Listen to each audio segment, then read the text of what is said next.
Yo, Still Bills, what's the deal, man? I got called into work late this morning, man. I was kind of looking forward to having the day off, but it ain't gonna be too long, man. So we're gonna go in here and do the damn thing. But peep game, man, we got to get into this shit, and that shit is this fight week. This week we gotta. Oh man, yo, that's all you hear over here is fucking police sirens, man. Either it's the swerves up the block over there on Leavenworth, or it's just some dumb shit. Niggas over here shooting and doing some more shit, man. Like, goddamn. But peep game, man. We got a big fight this weekend, man. Zurdo Ramirez versus Dimitri Bivol, man. I think this is gonna be a dope fight. I think it's gonna be, you know, pretty action-packed. I think Bivol is gonna be forced into exchanges. I just think it's going to be I think it's a real good matchup. I think it's a dope matchup. And this is the biggest fight that we've seen Gilberto Ramirez in thus far. You know, I think Jesse Hart was, that was a good win. I was watching him in Gonzalez. I think that was a good fight as well. But I think this is official considering the amount of fights that he's had. You dig? So, hey, message to Oscar. If you can put Gilberto Ramirez in there with Dimitri Bivol, you can put Jaime Munguia in there with Johnny Beck. Stop playing. But anyways, man, I think I actually see similarities between the two of them. Outside of the stances that they each stand in, I see similarities between the two of them. I see both of them with educated feet. I see both of them like to work behind their straight shots. But I think Gilberto is a little bit more savvy in the clinch. I think of course he has the much bigger punch, and I think his hooks and his uppercuts landed with a little bit more devastating effect than the likes of a Dimitri Bivol. I see the educated feet on Gilberto Ramirez, man. He knows how to spin off the rope and get back to the center of the ring. He knows how to spin. If he's on the rope, he knows how to spin you to the rope and put you at the disadvantage, and then step back and get back to the middle of the ring after he's regained his composure. I see a lot of similarities with them, man. But I just think Bivol is just sharper, man. And I'll say, well, I think Bivol. I think while Gilberto is educated with his feet, I think Bivol is educated and faster on his. And I think that makes the world of difference, man. Like Golovkin has educated feet, but he's not necessarily fast on his feet. He knows how to cut the ring off, but he's just not. Like like Lara was fast on his feet, or who could we say was a fleet-footed middleweight? I can't, like a Sergio Martinez. Sergio Martinez was fast on his feet. He had educated feet and speed feet. He had fast feet to get in and out of position, get in and out of range, get back to the middle of the ring, and maintain that distance between him and his opponent. I don't see Gilberto, he's taller than damn near everybody in the division, so he's not a dude who... No, actually, he likes to bang in the pocket. Like, he likes to sit and exchange and all that. He likes that shit, but because he's a big puncher, man. Bivol is a dude who likes to sit at the end of his straight punches, and he has respectable enough power. Even though he's not no big puncher, he has respectable enough power, and he's precise with the shots that he lands, and his punch select. I mean, his punch selection is great. Now, granted, the majority of his punches are his straight punches, but they're so precise, and you can't necessarily see him coming and time them, that you're forced to respect it. It's like how Devin Haney had George Kambosos looking, or how Floyd would have his opponents looking. They may not land with the most potent effect of impact, but the effect of them is I can't see him coming. And anything you don't see coming, that automatically freezes you. And that's the effect of somebody like a Dimitri Bivol.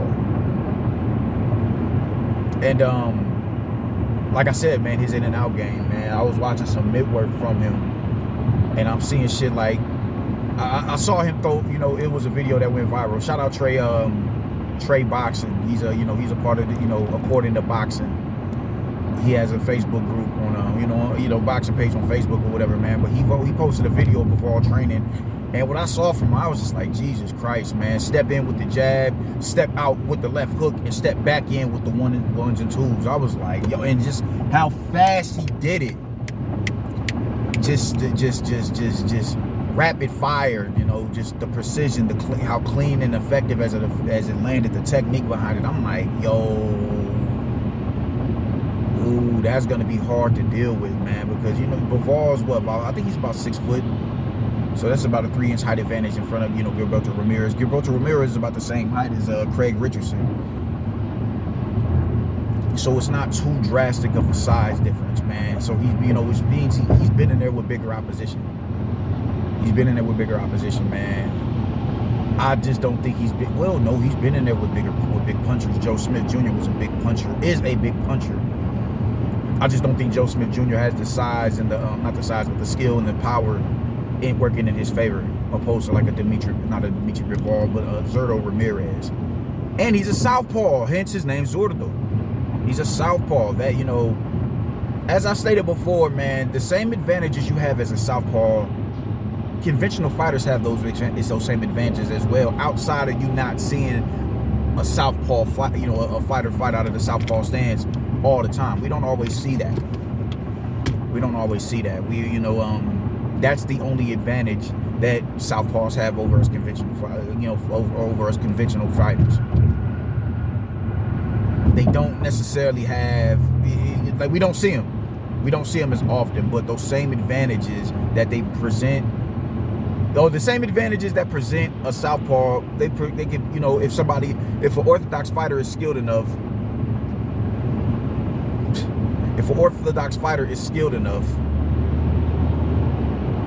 they can present those same type of scenarios. So I see Dimitri Bivol being the benefactor of that particular situation because of his feet and his ability to punch on the go and work off of his back foot. And I just think Bivol, because he's more battle tested, he's been in there with the better opposition at the division. That's going to pay dividends.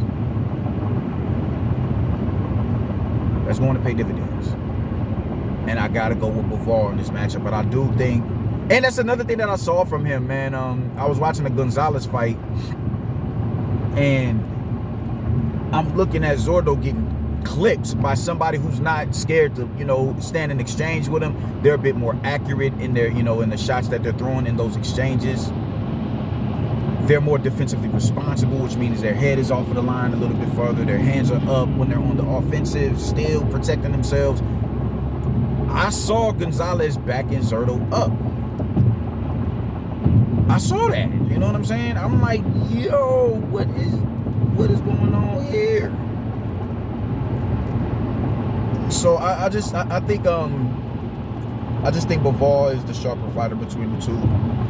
And he's been in there with the better opposition, and I think that's going to pay dividends down the stretch. I think we'll start to see Bivol take over around about round 7 and 8, maybe even 9. But I think it is going to be a damn good fight in the first 6, and then after the first 6, we'll see, when we get to the midway point, we'll see where it's at, you know what I'm saying? We'll see who starts to heat up. We'll see who makes the proper adjustments early on, and we see who can stick to a game plan. But I feel like Zurdo has proven that he can do all of that throughout the duration of a 12-round fight with better opposition. So I am going with Zurdo in this matchup by a 12-round unanimous decision. But I can see him getting hurt as well in this fight. I can see that. Because Zurdo is a big puncher, man. He's relentless to the body, and he's bigger.